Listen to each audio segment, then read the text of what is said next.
السلام علیکم ورحمۃ اللہ وبرکاتہ نحمدہ ونصلی علی رسولہ الکریم اما بعد فاعوذ باللہ من الشیطان الرجیم بسم اللہ الرحمن الرحیم۔ قرآنی نگینے میں جو آج پارہ ہے وہ ہے پارہ نمبر 19۔ وقال الذین لا یرجون لقاءنا لولا انزل علینا الملائکۃ او نری ربنا۔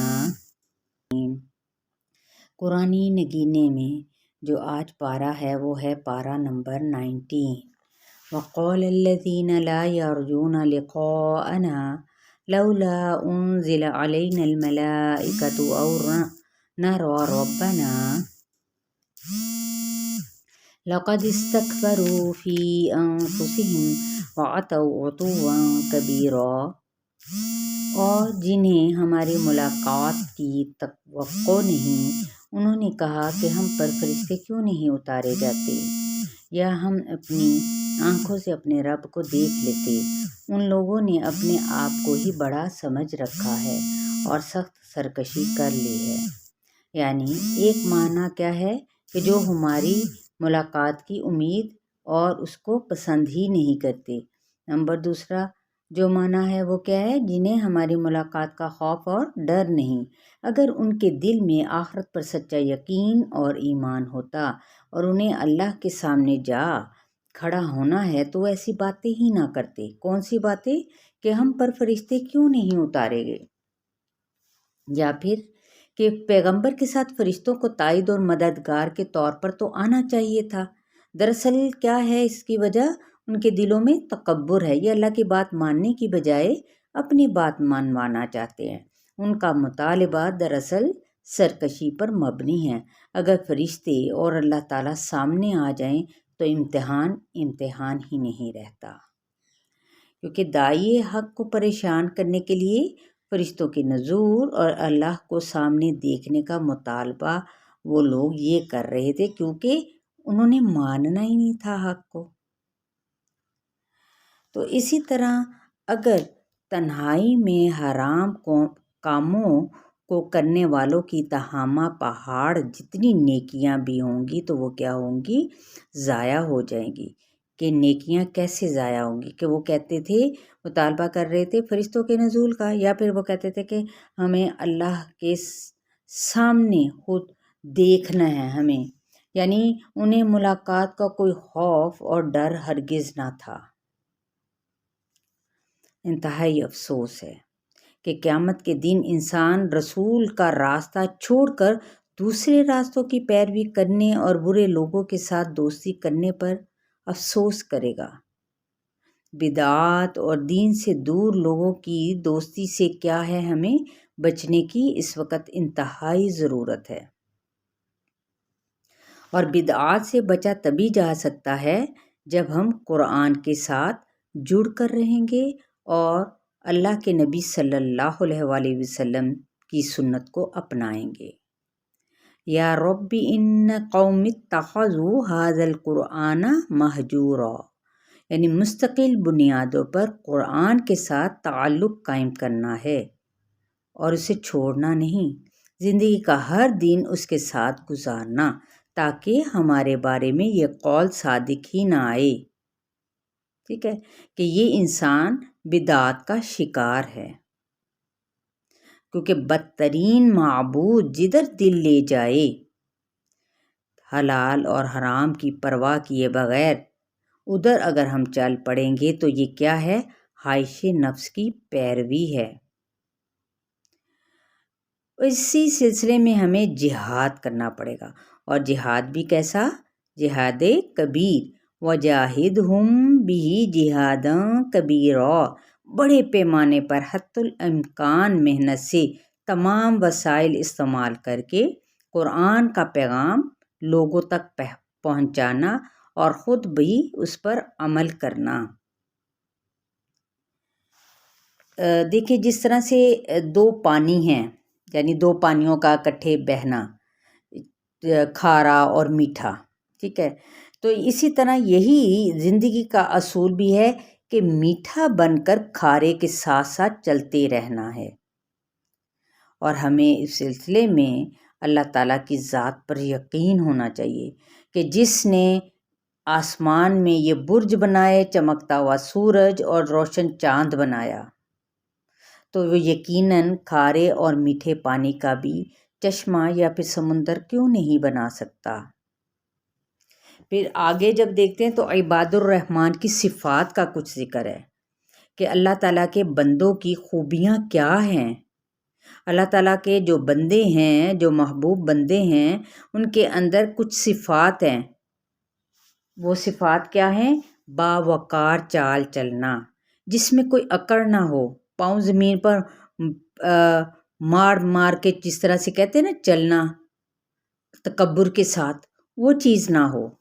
یہ عباد الرحمن کی صفت میں سے نہیں ہے کہ وہ تکبر کے ساتھ چلے۔ اور اگر کچھ ایسے لوگوں سے واسطہ پڑ جاتا ہے، جاہل لوگوں سے، تو اس پر کیا کرے؟ آرام سے گزر جائے، نہ کہ ان کے ساتھ بحث و مباحثہ کرے، یعنی جاہلانہ رویہ پر سلام۔ پھر اس کے علاوہ عباد الرحمن کی اور کیا صفات ہیں کہ رات میں وہ سجدے اور قیام کریں، یعنی تہجد کا اہتمام کریں، ٹھیک، اور جہنم سے بچنے کی بھی ساتھ ساتھ دعا کرتے چلے جانا ہے۔ اعتدال سے خرچ کرنا ہے، میانہ روی اختیار کرنی ہے، نہ کہ بے جا فضول قسم کی چیزوں پر اپنا پیسہ خرچ کرنا یا اسراف کرنا یا ضرورت سے زائد ہی خرچ کر ڈالنا۔ ہر چیز کا اسلام ہمیں حکم کیا دیتا ہے؟ اعتدال کے ساتھ، یعنی میانہ روی کے ساتھ تمام کاموں کو نبھانا، پھر خرچ کرنا، ہر چیز اس میں آ جاتی ہے جس کے اندر اعتدال کا رویہ ہو۔ شرک نہیں کرنا، سوائے دیکھیں اللہ تعالیٰ کی ذات کے سوا کسی کو بھی اس کی ذات کے ساتھ شریک ٹھہرانا وہ شرک کہلاتا ہے۔ اور اللہ تعالیٰ فرماتے ہیں کہ میں ہر گناہ کو معاف کر دوں گا مگر شرک کو نہیں۔ تو کیونکہ اللہ تعالیٰ اپنی ذات، اپنی صفات، اپنی افعال میں وحدہ لا شریک ہے، تو لہٰذا توحید کا اقرار کرنا یہ ہے عباد الرحمن کی صفات۔ قتل اور زنا سے پرہیز، جھوٹی گواہی سے اجتناب، جھوٹی گواہی سے جھوٹ نہیں بولنا، جھوٹ کا ساتھ نہیں دینا، لغو سے گریز کرنا ہے۔ لغو کیا ہے؟ بیہودہ اور فضول گوئی، یہ تمام ان باتوں سے اجتناب کرنا ہے، بچنا ہے، بے فائدہ چیزوں سے بچنا ہے۔ آیات پر غور و فکر کرنا ہے کہ قرآن کی آیات ہمیں کس چیز کا حکم دے رہی ہیں۔ گھر والوں کے لیے پھر دعا کا اہتمام کرنا ہے، خود اپنے لیے بھی، گھر والوں کے لیے بھی، کہ یا اللہ تو ان کو ہمارا معاون اور مددگار بنا جو تیرے دین کے راستے پر چلنے والے ہوں اور آگے بڑھانے والے ہوں۔ اور پھر اسی طرح سے کیا ہے کہ توبہ، ایمان اور عمل صالح کے بعد جو درجہ آتا ہے جہاں پر برائیاں اچھائیوں میں بدل دی جاتی ہیں، اس کا طریقہ کار کیا ہے کہ توبہ کرنا ہوگی۔ اس کے بعد آپ کو یہ دیکھیں ایمان، عمل صالح، اور پھر وہی جو حسنات ہیں نا وہ ہماری کن کے اوپر چڑھ جائیں گی یا چھا جائیں گی؟ سیئات پر، برائیوں پر۔ اگر ہم نے کچھ بھی برا اپنی زندگیوں میں کیا ہوگا، بلکہ بہت کچھ برا کرتے ہیں، بہت سارے گناہ کرتے ہیں، لیکن اگر سچے دل سے توبہ کر لیں گے تو وہی ہمارے گناہ جو ان سے ہیں وہ اللہ تعالیٰ ان کو کس میں بدل دے گا؟ حسنات میں، نیکیوں میں بدل دے گا اللہ تعالیٰ۔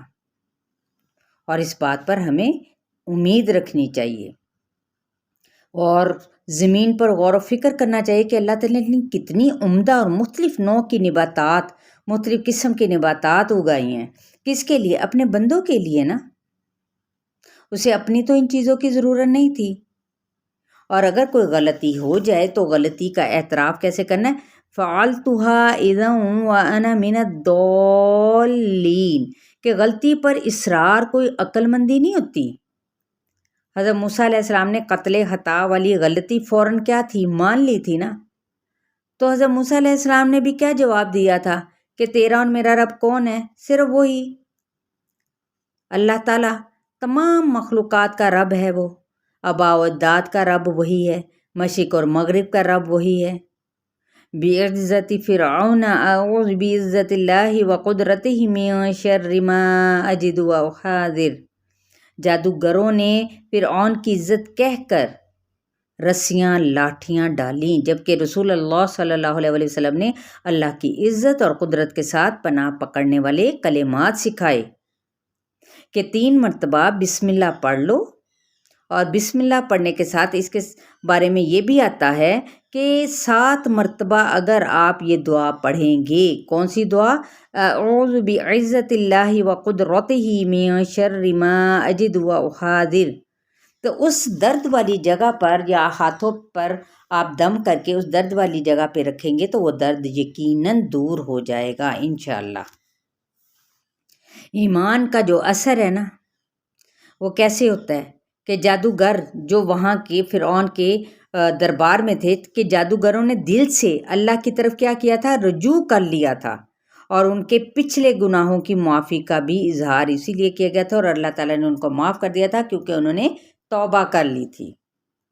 کیونکہ اللہ تعالیٰ کا کیا منصوبہ تھا؟ فرعون اور اس کی قوم کو باغوں، چشموں، خزانوں اور محلات سے نکلوا کر غرق کر دینا۔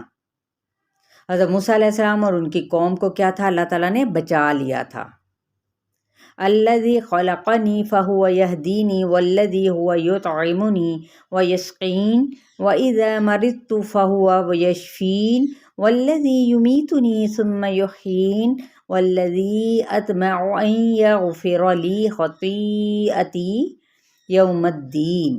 حضرت ابراہیم علیہ السلام، اور یہاں پر اس کے اندر کیا ہے؟ رب العالمین کا تعارف اس دعا میں بتایا جا رہا ہے ان آیات میں، کہ جس نے مجھے پیدا کیا اور پھر وہ میری رہنمائی بھی کرتا ہے، وہی ہے جو مجھے کھلاتا اور مجھے پلاتا ہے، اور جب میں بیمار ہوتا ہوں تو وہ مجھے شفا دیتا ہے، اور جو مجھے موت دے گا پھر وہ مجھے زندہ کرے گا، اور جس سے میں امید رکھتا ہوں کہ روز قیامت میرے گناہ معاف کر دے گا۔ اور یہ معاف کیسے ہوں گے؟ جس کا دل صاف ہوگا، ہر پاک اور صاف دل والا، زبان کا سچا، جس کے دل میں نہ کوئی گناہ ہو، نہ کینہ ہو، نہ حسد ہو۔